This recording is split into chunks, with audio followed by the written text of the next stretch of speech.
Hello, all of you Vaingloriously wonderful people.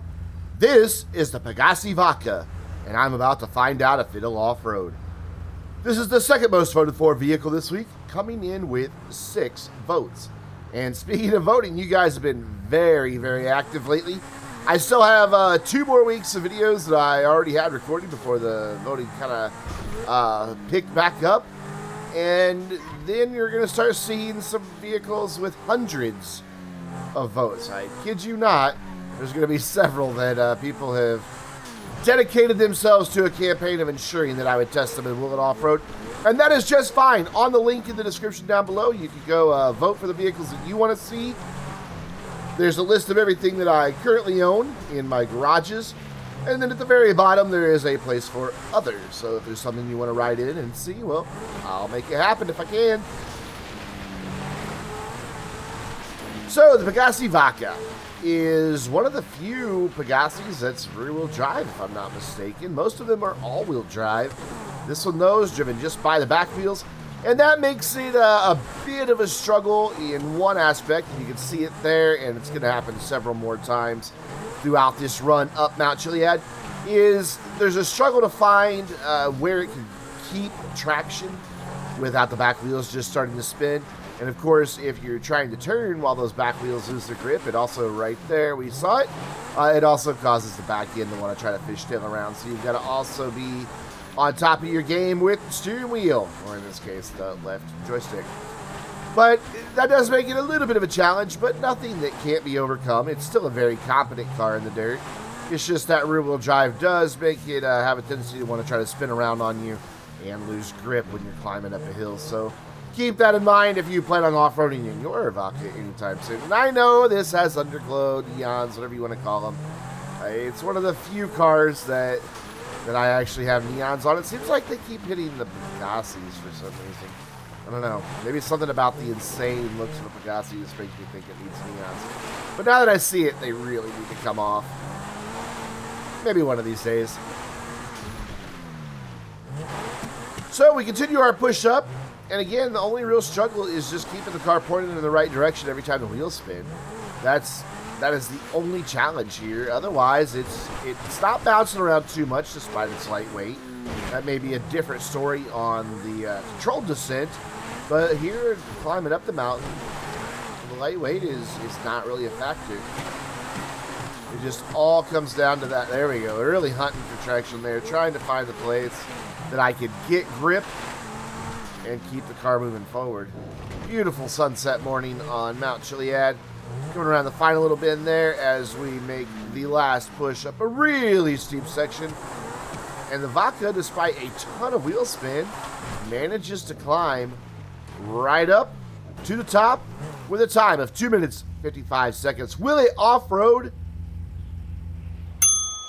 Yep, it absolutely will. And that makes it the 5th quickest supercar in the ascent testing. So that means we now have to do our controlled descent, take it back down Mount Chiliad, and see what's what.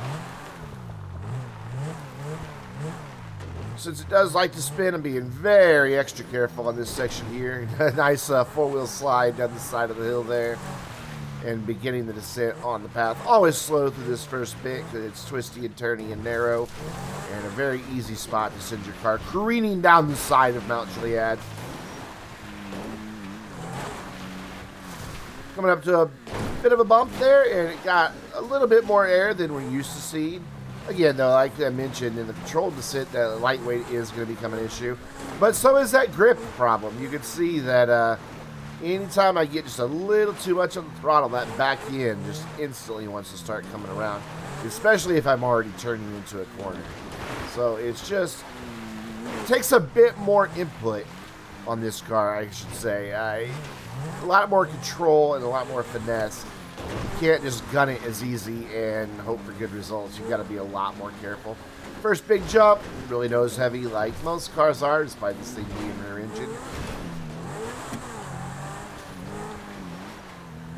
It's handling really well, though. I mean, supercars have a low ride height, and they tend to be light. So, you know, there are a lot of things that can really come into play. Even managed to take out a hiker just in passing there, and that's a good thing. Big jump. Nice and controlled over that jump. That was beautiful. Very easy car to control midair. At least for that jump it was. Keeping a little bit of speed on this next jump because I'm fairly confident in the brakes being able to stop me. Back end slid around a little bit there, but not anything that I couldn't get back under control. This is, on pavement, a wonderfully poised car. I really do like the Vacca a lot. Despite its name meaning cow in Italian, the Vacca does not handle like a cow at all. It's a beautiful car to drive. It's just here in the dirt, it gets a lot more lively. Ooh, almost got completely sideways there. Last little bit of dirt, back down onto some actual pavement. Into a nice big corner there. And there you can see the Vacca is just at home on the asphalt. It handles corners really well. Very stable car. Very fun car to drive. And we are down 2 minutes, 31, almost 32 seconds. So let's take it back up to the top of Mount Chiliad. Throw it off the side of the mountain and see what type of damage this thing sustains. Which, this is a car that has been in the game since launch, if I'm not mistaken. I don't think this was a DLC car. But because it's been in the game for quite a while, as you can see right there in that back right corner, it does have a damage model. So it can take dents and bumps and things like that. We've already lost the front bumper. Significant crunch there in the back right. And like most Pegassis, it wants to try to go down on its roof. Seems to be a characteristic of this car manufacturer, is descending mountains on the roofs. Taking quite a beating though. It looks like all the windows have already gone. Probably already most of the lights as well. Oh, there goes the rear bumper. Well, more like the rear diffuser, but I guess it was part of the rear bumper as well. Because it is coming up and around the sides it's missing. So we'll call it the rear bumper. Oh, big hit caused the hood to come off. Almost lost the door, but looks like my character Britton managed to get that closed. That or gravity just did it. I couldn't quite tell. Little two-wheel action there. That was nice and composed. Big barrel roll, almost completely around into a tree, but right back on its wheels. Kind of an impressive jump, actually. Tried to nail a perfect jump through this tunnel. Kind of screwed it there at the end. Going into the really muddy, really bumpy parts now. This is a big challenge for a lot of cars. Heavier cars do well if they've got the good suspension, but lightweight cars and cars that sit really low, they struggle a lot, as I struggle to get this thing back on its wheels. There we go. Those wheels are very damaged, man. This thing is banged up. It is taking a beating down Mount Chiliad. Nice big jump that scared a hiker, and we are down 2 minutes, 3 seconds. Let's take a look at that damage. All the lights, or no, most of the lights are gone. All the windows are gone. The hood, the front and rear bumpers are missing. Has significant body damage and some bent wheels. But that brings us to our next car, the Cheval Picador, one of my favorite muscle cars in the game, and could not be any more different than the car we just got done testing. It's in the muscle class, but again, drivetrain-wise, very unique. The Vacca was one of the rare supercars that's just rear-wheel drive in the Pegassi family, whereas the Picador is one of, but what, 2, maybe 3 muscle cars that is all-wheel drive. And that's going to help it quite a bit. Picador is not known for being one of the fastest muscle cars in the game. Not sure where it really comes in around a lap. I've never raced it.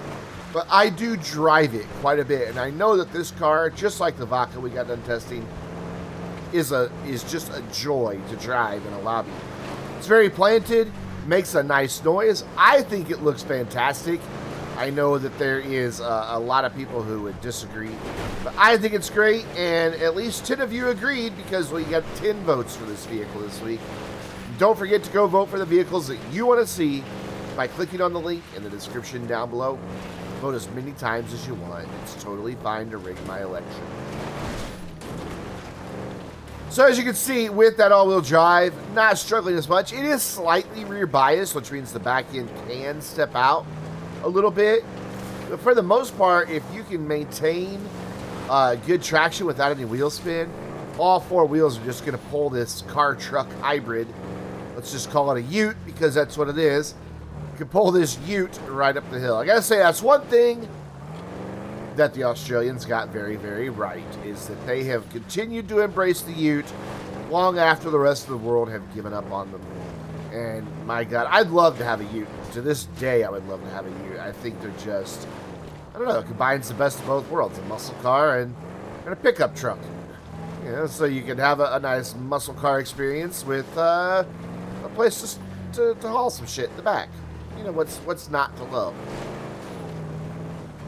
I've always loved utes. I remember my mom's friend when I was a little kid had an El Camino, and I just thought that was the coolest car ever. But the Picador, despite its cool factor, or I guess with its cool factor really, is doing fantastic in its climb up Mount Chiliad. Not the fastest, because I have to be careful how much throttle I give it. I do have a lot of seat time in this ute, so I'm very familiar with how it handles on both dirt and on pavement. So that's why we don't see as much wheel spin as we saw in the Vacca, because I've driven this car a lot more.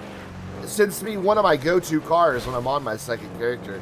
I spend a lot of time driving it. I just absolutely love it. Bouncing around a little bit there, but you know, it's not as heavy as most muscle cars because it's just got an empty bed in the back instead of rear seats and all that usual rear body work. Up for our little twisty bit now. We're going to make our way around to the really steep section. Climb up the side and see how she does here. A lot of wheel spin, but that all-wheel drive kicked in, and we are up, no problem at all. Up and over the rock in 3 minutes, 15 seconds. Will it off-road? Yeah, I mean, it's basically a truck. Why wouldn't it? It's a muscle truck.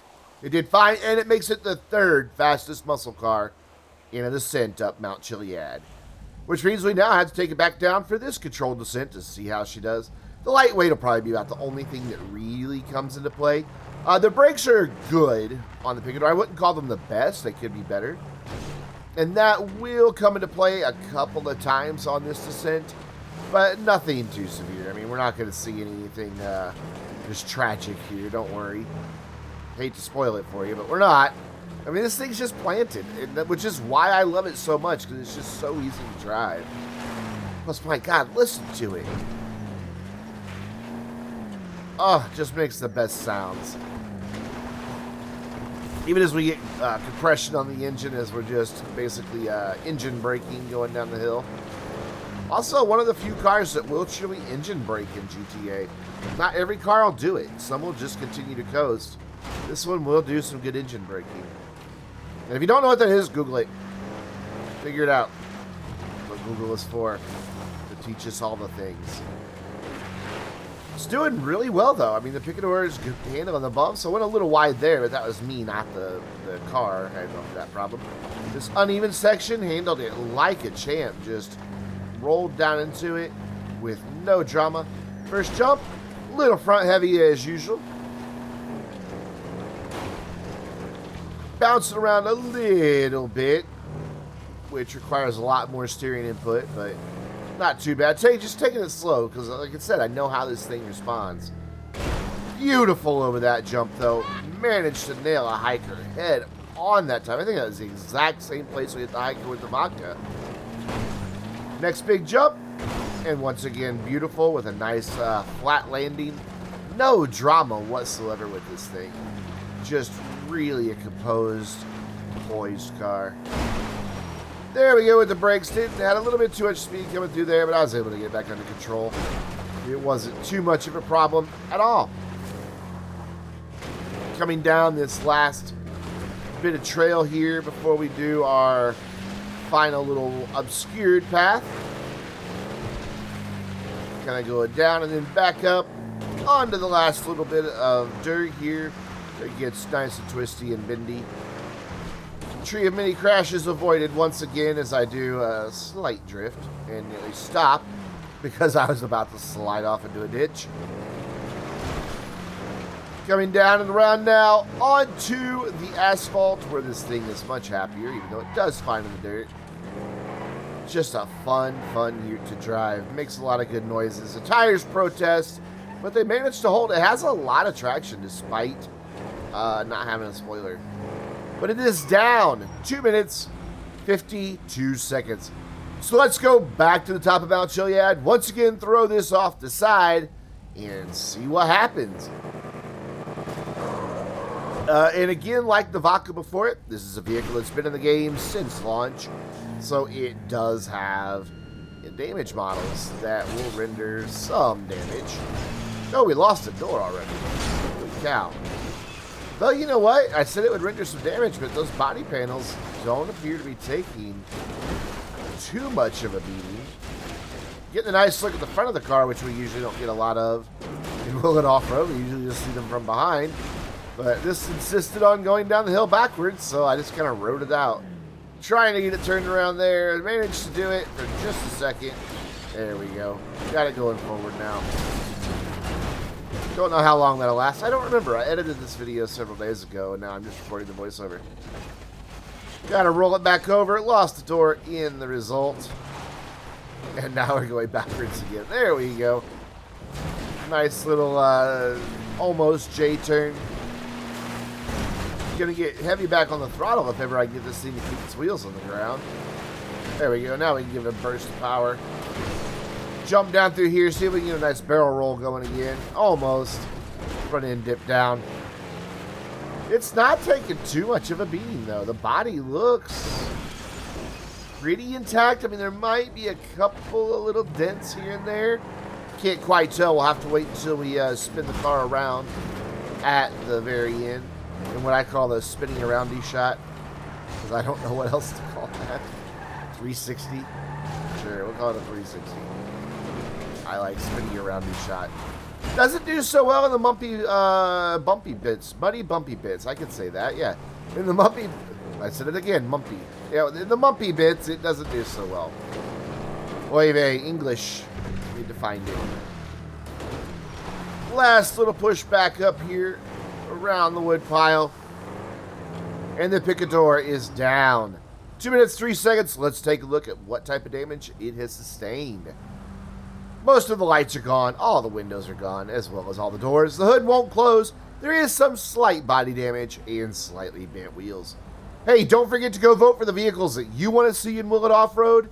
And until next time, I'm Brandon, reminding you to stay vainglorious.